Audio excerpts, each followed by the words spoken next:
is like doubling as a tablet. So I can turn my camera on, but it would just be a really funny, weird, awkward angle of my chin. Well, that might be entertaining for me while I'm waiting for you to be doing it. Well, Alex, um, there could be a different way. You could also set up a different phone, right? You could get on and hook into the Zoom on a phone or some other way of getting a second feed. But if that's a real problem, then we can talk about that. Maybe I can just look at your chin. That might be okay. Yeah, I could do it on my phone too. That works. Okay. Any other questions? Okay. Yeah. All right, great.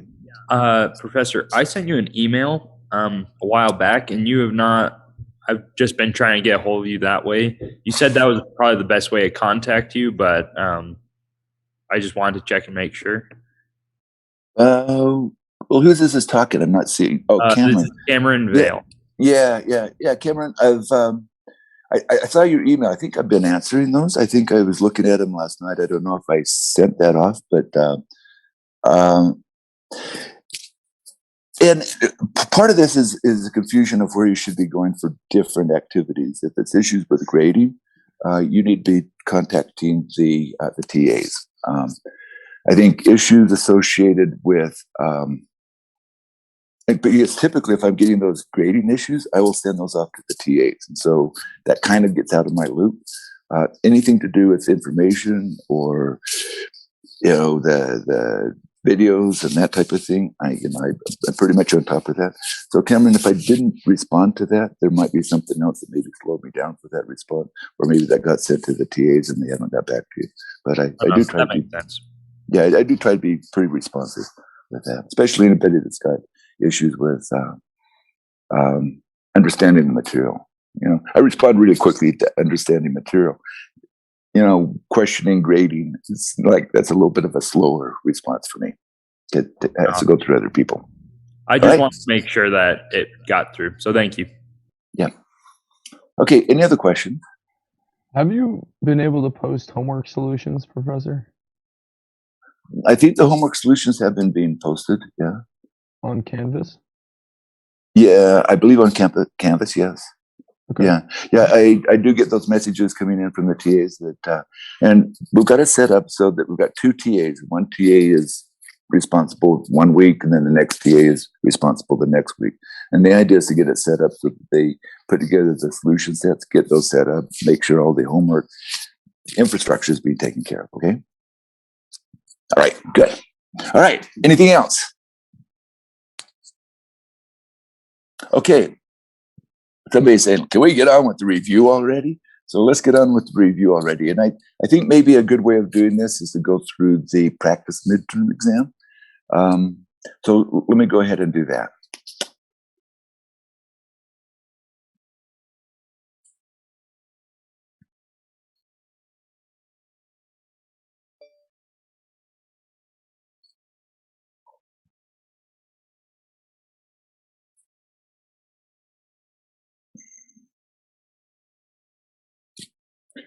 Okay, can people see that? Yes. Okay, great. So here's your practice midterm exam. And this one was a little bit more difficult than I would put on your exam because there's a lot of different pieces that might be a little bit confusing, but that was reason putting the 40 points here. So let's think about how we go through this exam. And I'm not going to go through all of the details, but I want to make sure that you know how to set it up and maybe how we think about this. So this first problem, we've got a cylinder frictionless piston, and we're going to use it to compress water vapor. So initially the pressure and temperature in the cylinder, 200 kPa, 200 degrees C.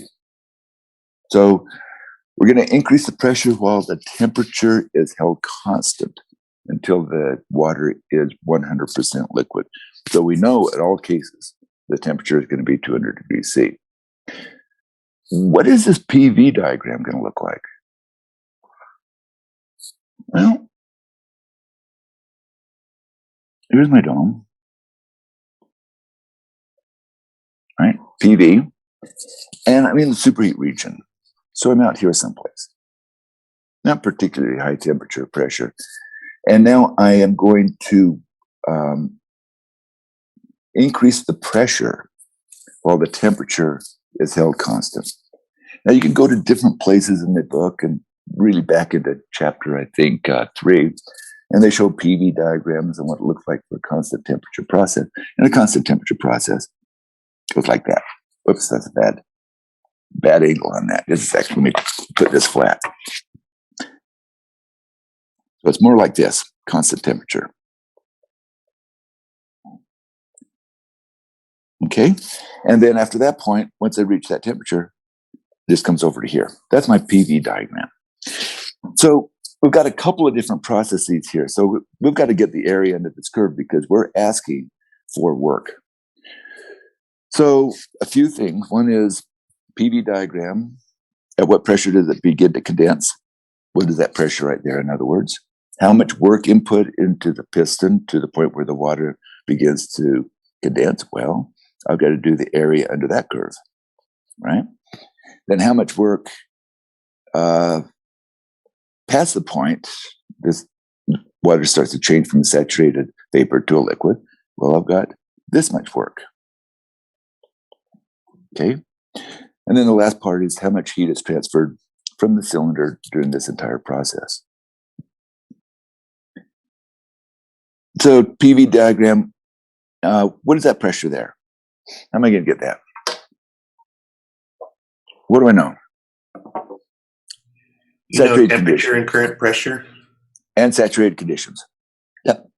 With saturated, and we know temperature. Okay, those are the two pieces. And actually, we know saturated vapor. Right? We know that we're right at this point, right there. Right at that point right there. So, what's that value? I just happen to have some steam tables here. Let me give you that number. What am I looking for?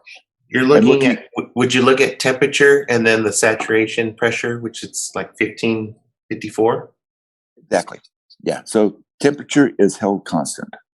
So if temperature is held constant, it's at 200.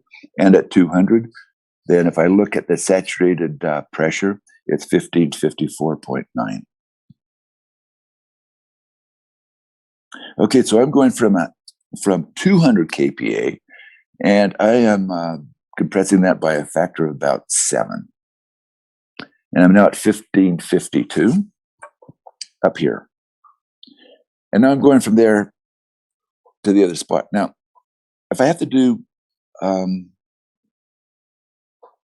a calculation of, we know what the pressure is where it begins to condense. And so the question is the work that we're putting into the point where the water begins to condense. And we're going to assume that this is an ideal gas from the initial condition out here to where it condenses there. Well, the work for an ideal gas, and let's say that this is 0.1 and this is 0.2, it's PdV. And P is equal to RT over V, right? Ideal gas. So work is going to be equal to RT. T is constant, right? And just an integral from 1 to 2 of dV over V, which is equal to RT ln of V1 minus V2. Okay, so the work that I'm putting in, since I'm saying, well, I'm putting this in, I'm as a result of that, I am, that will be a negative on it. Let me change those subscripts. Professor? Yes. So we neglect mass for this? Yes, and that's because when we look at the units. Right? Yeah. So doing this per kilogram. Yeah, I just to double check my work. I mean, I was thinking that we had to use an isothermal process, me and another student. Would that be a correct way to think about it as well? That it would be what? Using the work equation for isothermal process? Yes, you could do that, and this is the equation for an isothermal process if Yeah. I'm undergoing a volume change. Yes. Yeah, so we can look at the superheat tables if we wanted to get our value of V1. And this equation here, V1 over V2, since it's a constant, is going to be P2 over P1, right? From the ideal gas law for constant temperature. So you could take this and just stick it in here and just get that pressure ratio, and you've got that work. Yes, but shouldn't it also be V2 over V1? It depends on how you're defining this in terms of the work going in. And according to this integral, yes, I think make that a little bit clearer. Yeah. Okay. Thank you.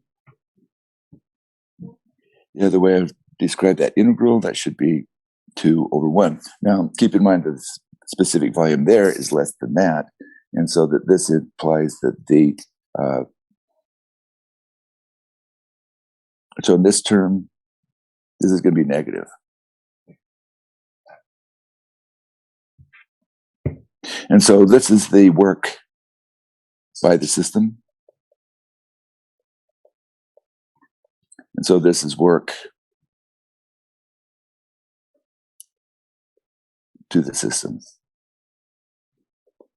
Okay. So, just part of this comes out, you realize, oh, okay, V1, V2, of course, we're doing work on it. V1 is larger than V2. If this is negative, that implies I'm doing work on the system. Okay? Okay. What about this next part? What about this next part? Okay, well, again, I have this integral.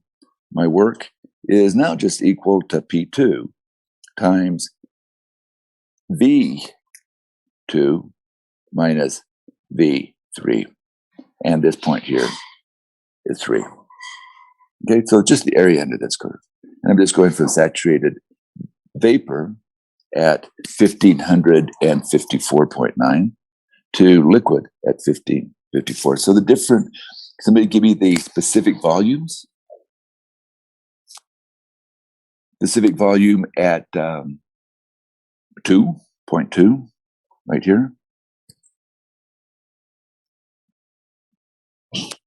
0.127, if you find that on the steam table. And the specific volume of the liquid, 0.001157, and this one is 0.12721. Okay, so you just get those values from the steam table. And what about part E? How much heat is transferred from the cylinder during this entire process? Sorry, quick question. Sure. You said you found it on the steam table. Which numbers did you correlate to find those numbers on the steam table again? The ones at 200 degrees C. Sure. Right. So we know that the temperature is held constant so we're at 200 degrees here, we're at 200 degrees here, and we're at 200 degrees here. So we're just picking the saturation pressure at 200 degrees. Okay, thank you. Okay, good. All right, so does this all make sense? Just to clarify what we were just talking about, you had the 2 different pressures that you correlated the same temperature with, right? To get the specific volumes? Yes, well, we have this point here, then we have this point here, then we have this point here. This point 2, is this value here, and this is the value of saturated vapor. Okay, cool, thanks. At 200 degrees C, right? And this is saturated liquid. Okay? This last part is, what is the heat transfer? And our heat transfer, Q, and we maybe come up with an idea of how we're going to be doing this. Q is coming out from the cylinder, so we'll just think about that as Q is coming out. So let's put the work in minus the work out is going to be equal to change in the energy. And I could say, well, this is W and a minus a Q is equal to what is the change of the internal energy for the entire So process? would we use a C sub B times temperature or delta Yeah, T? that seems like maybe we would want to be doing that in this region here, C sub P times the delta T. If I'm not mistaken. But, or not, actually, no, C sub B times the delta T. But, we've got steam here, and we've got steam tables, right? So I'm just going to pick from the steam tables, superheated vapor out here. I'm going to go to the steam tables, and I'm going to find my value of U1.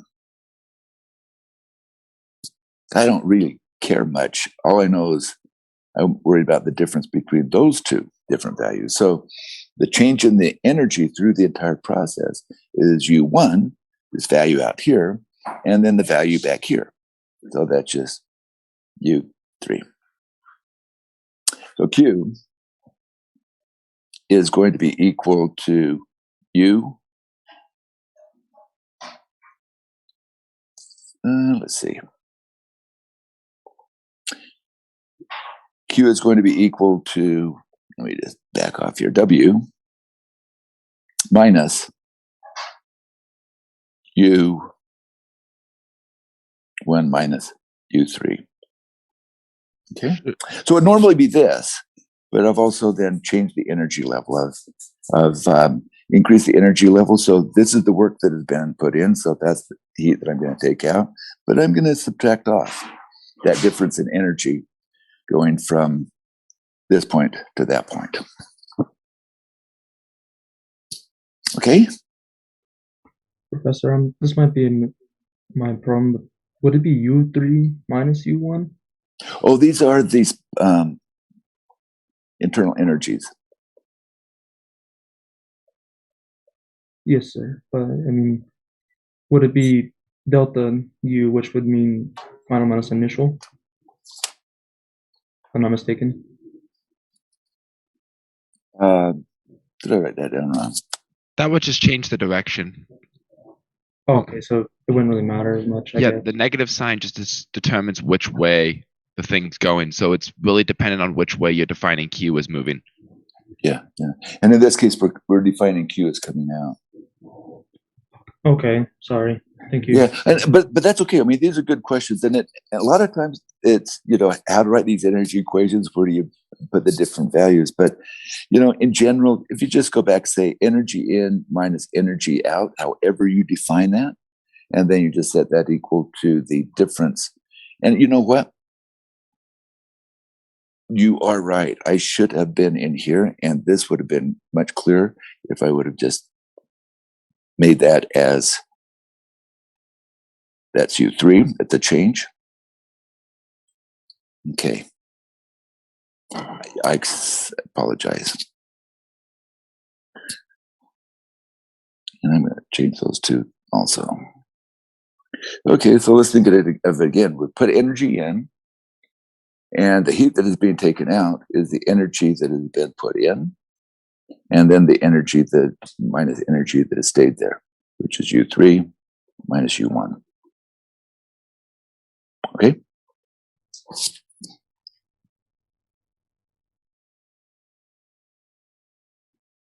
Any other questions on that? I do have a question. Are we using the work we found on C or D for that equation? Both, because we're looking at the heat transfer during the entire process. So we add that work to that work. That's the total amount of work that's been done on the system. Okay, thank you. Yeah, there's a lot of stuff to this, and a little bit more complex than I would normally think you'll be seeing on your exam. But still, you should be able to understand it. And a few things that are really interesting. One is to make sure you understand how to do work for the compression of an ideal gas. Make sure you know how to find the different states from the steam tables, including internal energies and including specific volumes. Understanding that the work is just the area under this curve, and understanding what that curve looks like on a PV diagram, and then being able to write energy equations. And energy equations are, the work, energy in minus energy out is going to be equal to the change energy of the system. Okay, we good with that? Okay, let's go to the next one. And this is the exhaust from a jet engine, flows through a turbine and out through a nozzle. This is actually what you see in terms of like an aircraft engine. And the energy that comes out of the turbine is actually runs the compressor, which is upstream of the turbine. And so, but that's not important for you to be knowing right at this point. But what we have is a condition of think of a turbine, air that's coming in, and then this is going into a nozzle, right? And then we have velocity. I'm going to take that 0.1, 0.2, and 0.3, because I'm really looking at three different things, right? The inlet condition, the outlet condition of the turbine, and then the outlet conditions of the nozzle. So how much power is produced from the turbine? Kilowatts per kilogram per second of airflow. Assume CCP is constant. I've got work that's coming out of here. And I'm going to assume that it's adiabatic, meaning that it doesn't have any heat transfer. There's nothing there that tells me there's heat transfer. So I'm getting work out, and I know that work out is going to be equal to my specific heat. Let me back off. It's going to be equal to H1 minus H2. Okay? We have an ideal gas, and I'm giving you a specific heat, so I'll just take that as being 1.1 times the difference in temperature.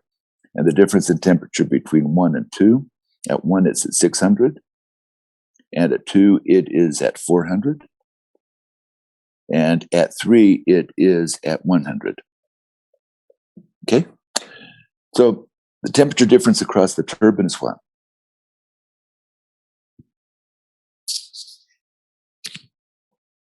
$200. 200 degrees. Yep. And so this ends up to be 220 kilojoules per kilogram. Oops, kilojoules.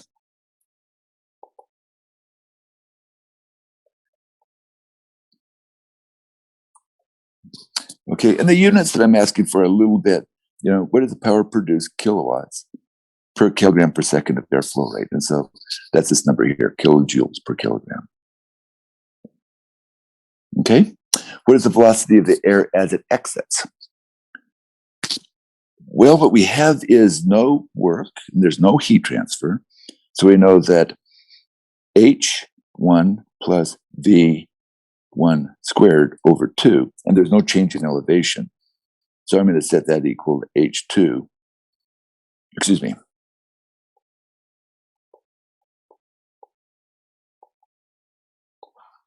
This is at V2 squared over 2.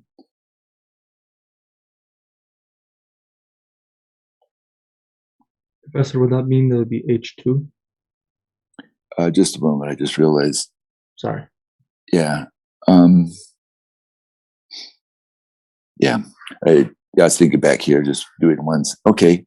So we know H2 is coming in here, and that has to be equal to H3 plus B3 squared over 2. And in the statement, the air exiting the turbine is that guy here. We're going to neglect it. So that gives me V3 squared is equal to 2 times H2 minus H3, which is equal to 2 times C sub P, T2 minus T3. Now, is that right? What are my units of C sub P?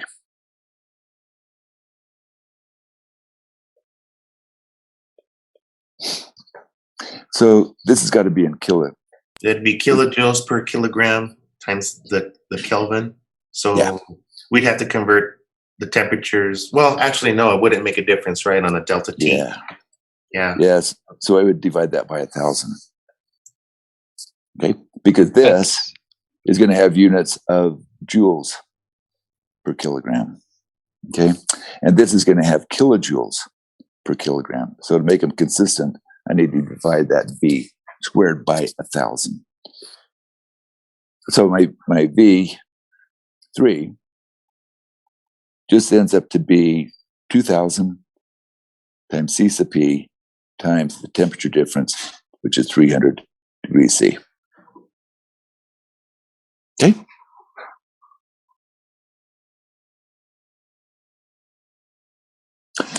Any questions on that? That's a Would that be V3. V3 squared?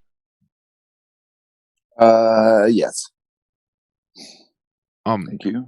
Question. That's a V3 in the like kind of right bottommost equation, right? That's not a U.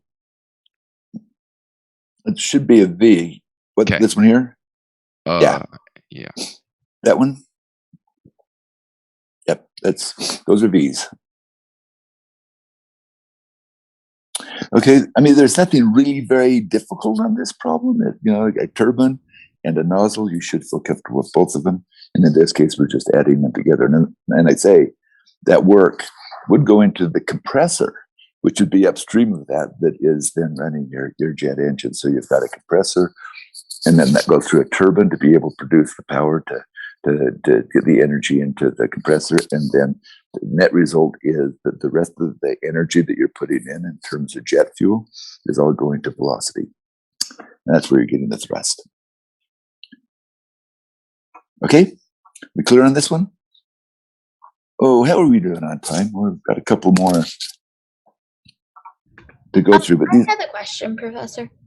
Yes. Since you're not recording this Zoom lecture, or you are, but we're not going to get to all of them, are you going to make a video of all of these and post it? Do you want me to? If you could, since we're not going to get to all of them, I think that'd be very helpful. Okay, we'll do it. Okay. So, yeah, I'll go back and I'll do a kind of a separate walkthrough on this that gets rid of some of the little mistakes that I've been making, and we'll get that posted later on this afternoon.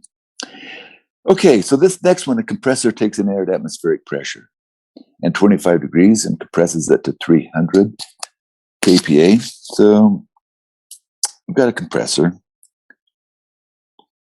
and into this compressor, I've got some flow rate or some condition of 101 kPa and a temperature of 25 degrees C. And then coming out of this thing, it's at 150 and 300 kPa. And I'm putting work into it.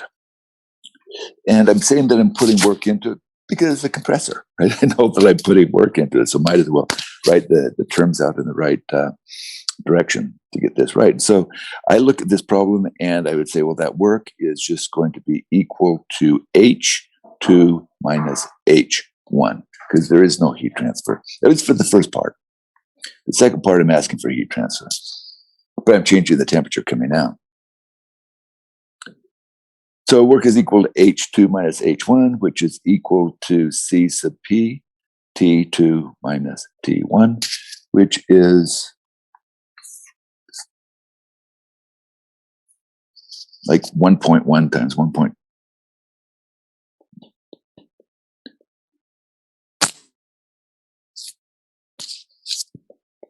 You 125 going from 25 up to 150.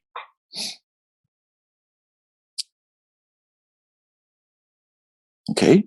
Now the next one is, well, if the compressor is cooled such that the outlet temperature drops to 100 degrees, what is the heat transfer rate from the compressor if it is powered at the same rate? Okay, well, we know the work that is being put in from that equation. And then I would write another equation saying, well, I'm going to put in work, and I'm looking at how much cooling. So I'm going to subtract off Q. What is that amount coming out? In minus out.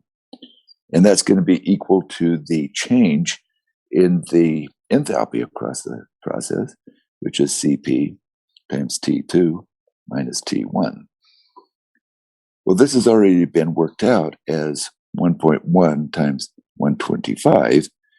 And this value here is now a little bit different, isn't it? Because instead of T1 was 25, and now it's dropped to 100.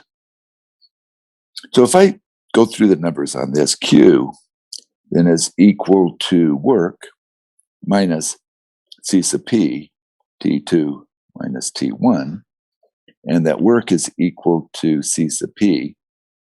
Wait a minute. I'm going to put T2 prime here, T2 minus T1. And the difference is that this temperature for the first calculation was at 150. This temperature here, for the second calculation, is only 100. And so what we're finding here is that my value of, okay, here's my work, minus C sub P, T2 prime minus T1. And that ends up being equal to Q, which is just C sub P times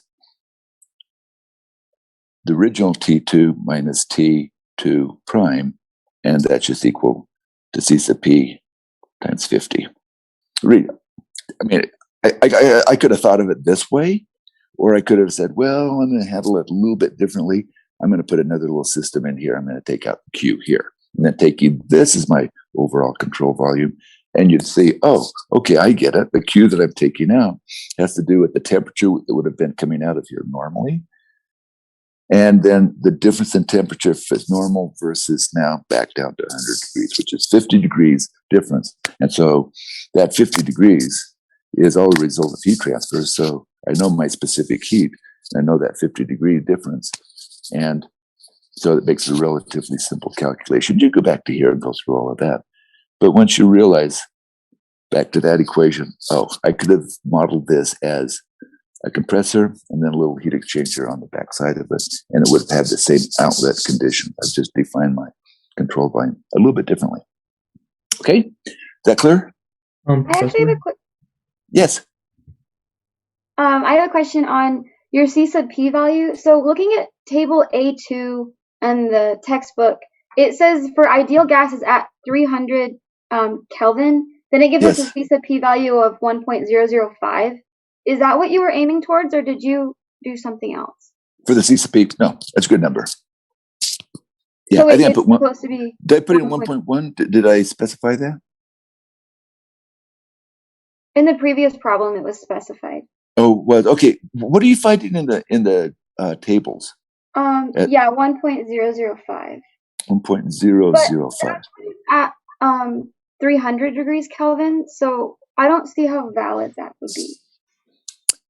Yeah, not particularly, but I would not expect you to go in and do some sort of a fit to that or go into that third order polynomial to specify what that value would be as the C sub P. In a test situation, I think pick a number and justify it. And you say, I'm not quite sure what it would be at those different values, but I pick it at the value of the one at atmospheric temperature. Well, we Because are I at do have 300 Kelvin. Yeah, excuse me, Kelvin. Yeah. So I am working very close to that, right? If I'm looking at 25, then I'm looking at 273 Kelvin, right? So that's not a bad number. Okay, thank you. But I am picking it up to much higher temperatures, and so the specific heat goes up with temperature. So it might be a little bit higher, but that's a good number. Professor? Yes. In your equation for part B, did we miss out on the work? Was it the work still minus the CP of time 2? I mean temperature 2 minus This equation here? Yeah. Okay, I think about it. We're putting work in, Aye. then we're transferring heat out. So whatever that happens to be is going to give me that difference in temperature, and I should put that as a prime there to make sure that that's different than the temperature that we worked out here. Okay, so this one was the one where it came out at 150. And then this value here is where it drops down to 100. So this equation is right for what we're seeing in terms of this overall system. And, the energy in minus energy out is going to be equal to the increase in the enthalpy going through the system, which is this term here. So we neglect work? No, we haven't neglected work. Our work is defined by that.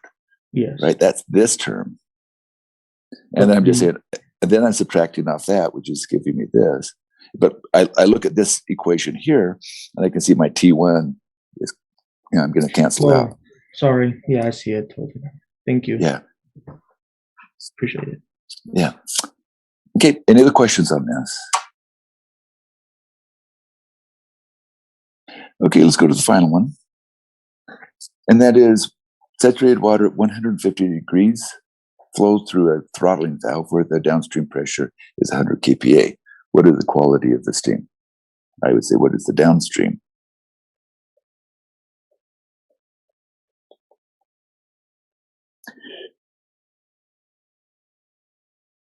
Okay, so what does it look like? Throttling valve.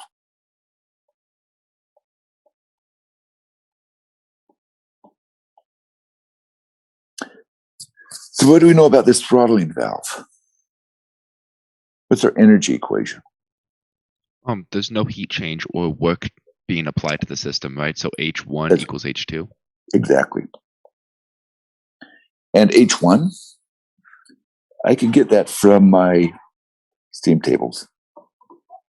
Saturated water at 150 degrees. That gives me H1. And H2, I'm looking at conditions that are going to be still saturated, but I'm going to have a two-phase system at 100 kPa. So what you have for this relationship is simply H1, which is equal to H2, and H2 is H liquid at 2 minus X H sub FG. And knowing H1 from the steam tables,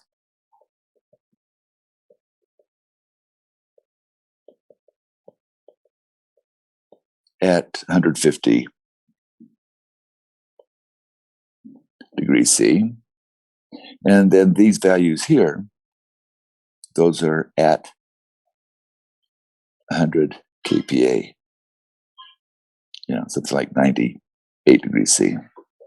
Okay, so getting two different values. We're getting the steam table temperature values here, steam tables pressure values here, but that's just giving you this HL at the 100 kPa and the H sub FG at 100 kPa. And so then that will allow us just to calculate quality as being equal to H1 minus H liquid 2 divided by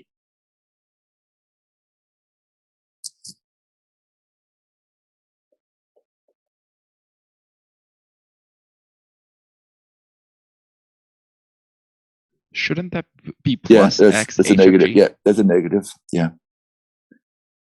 Just one moment.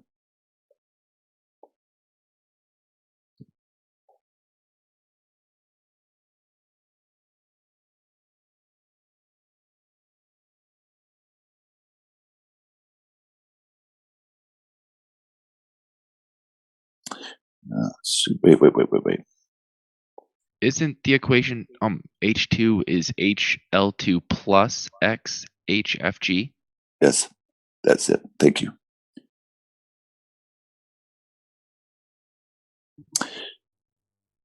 So X has to be equal to H1 minus HL2 divided by H sub FG.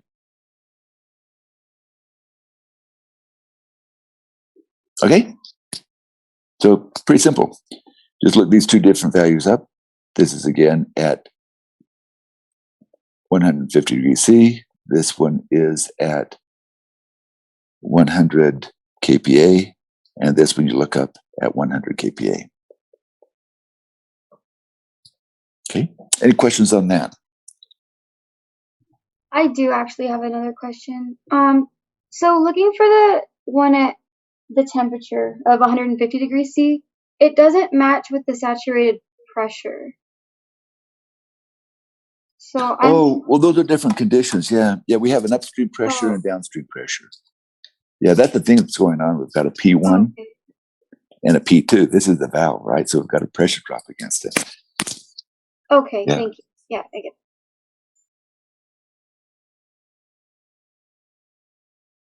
Okay. Any questions on that?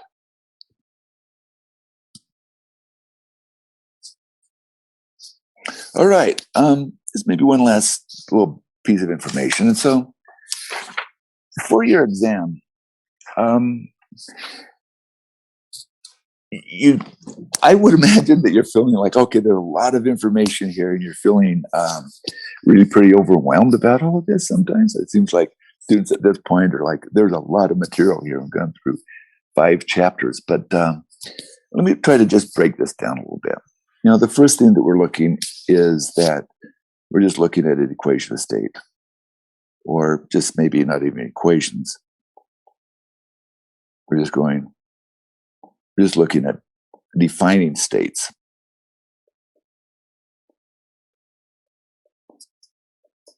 And we think of this as some sort of a PVT kind of a relationship. Not that those are multiplied by each other, but pressure, volume, temperature relationships. And you should feel comfortable identifying the states. You know, given a temperature and a pressure or a specific volume, to be able, that's a steam condition, that you know where to find the steam table and to be able to identify that. So steam is steam tables. And if it's not, it's probably going to be an ideal gas. And typically, PV is equal to RT. This kind of gets you everywhere you need to go here. To be able to know the steam tables, to be temperature, pressure, to be able to find the right property. And if it's not steam, to go back to the ideal gas using this relationship. And also a delta H is equal to C sub P delta T. That does not have to be constant to be an ideal gas, but ideal gas that's followed these kinds of relationships. But an ideal gas will follow exactly that equation of state. So in terms of defining your state, start off with a PVT, steam table if it's steam, and if it's an ideal gas, just go directly into that relationship. Or PV is equal to MRT, if you do it with mass. Okay. For control mass,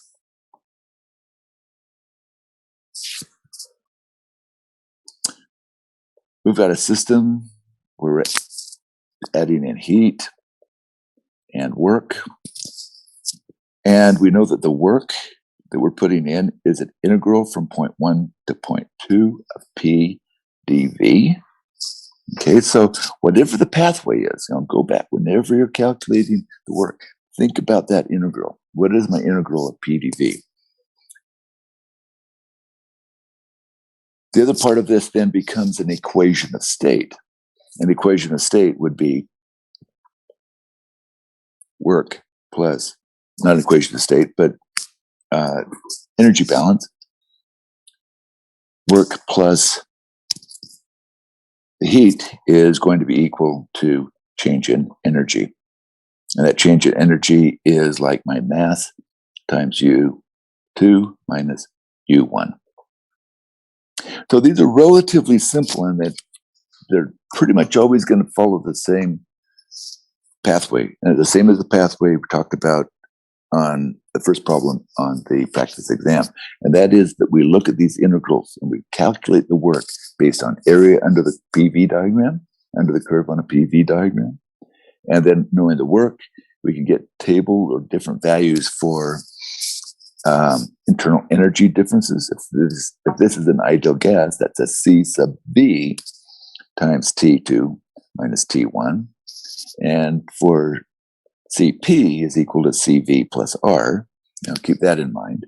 So we can always go from a C sub V to a C sub P just by knowing the ideal gas constant. And if we are working with a controlled mass, make sure you're sticking with a C sub V. So in this case, we would calculate a work, put it in here, calculate a change of internal energy, stick it in here, and then you're going to be left with heat transfer. So the next is they control volume, right?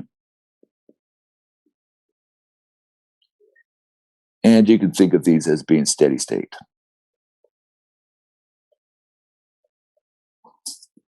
And for steady state, we're just looking at our energy equation.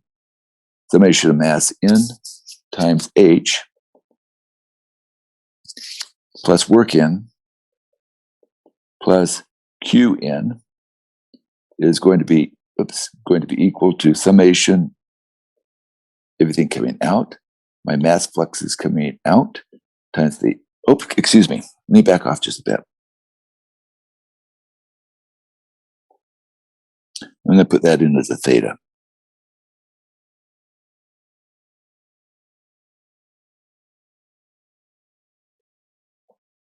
Okay. Theta is the total energy. I'll write that out in just a moment. So I have the total amount of mass coming in, mass flux coming in, and its energy. And I just put in, what the heck, I'll put in work in, out. Excuse me.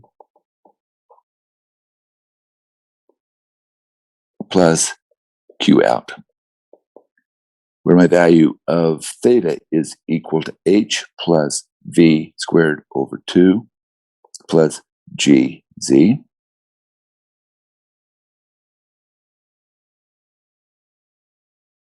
And the other thing that we always have to remember is summation. The mass flux is coming in, summation of the mass flux is coming out. There are not a lot of equations here to be thinking about. What's important is that you know how to apply these different equations and how to get these different values from the steam tables. And this is one that I really says integral. That's why we want to draw out this process on a PV diagram so that we know what that integral looks like. And maybe we come up with some approximations, like as a linear profile, like if it's a spring, we come up with some approximations and quickly get that value of that integral. Or if it's a constant fault or constant pressure, we can very easily get a value of that work. But this is really it. This is what the fundamentals of what you're going to be needing to know and to feel comfortable with as you go into the exam. And there's a lot of information in terms of identifying exact states, but once you've identified the states of the different variables, putting them back into the equations are pretty straightforward. And you don't even need to memorize them. You can just write them down. They're pretty straightforward. Energy in is equal to energy out. If you want to memorize something, you can say that. And for the steady state, it becomes really simple because I don't have any storage. So I would, focus on,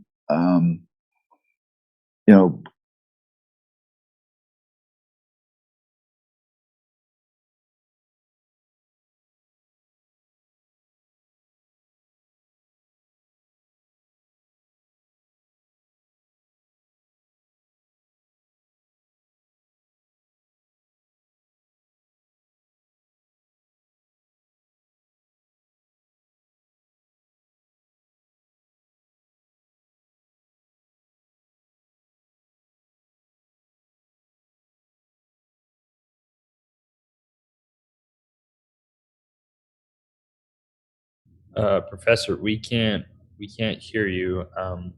You might have possibly muted your mic.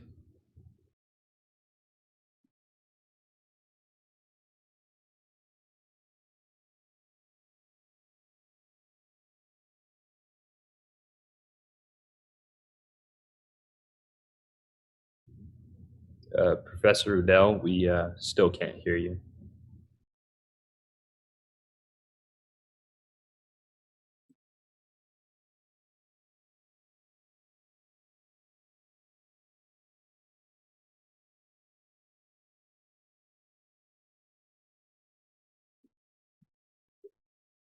Correct me if I'm wrong. I don't believe Zoom could have kicked his voice or audio out, right?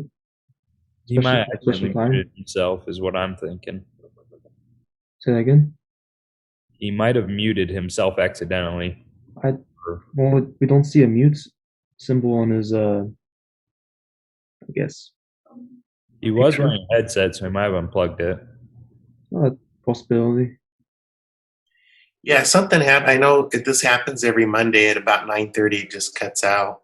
So I don't know if there's a limit on his Zoom or something. Interesting. Well, I have another class starting in a second, so I guess we'll see you later, Professor. Thank you. Hey, Francisco, is he still thinking about posting videos, possibly?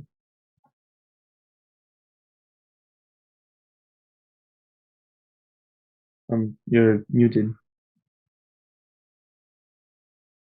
Sorry. I think he said he would post the video for this, and hopefully he'll post the answers too with the video. Yeah. Okay. Sounds good. Just to Thank kind you. of make sure you get to the right, the right values. That's what I'd like to be able to do, make sure I get it right. Yes, me too. Thank you. Yep. All right, guys, we'll see you. Bye. See you then.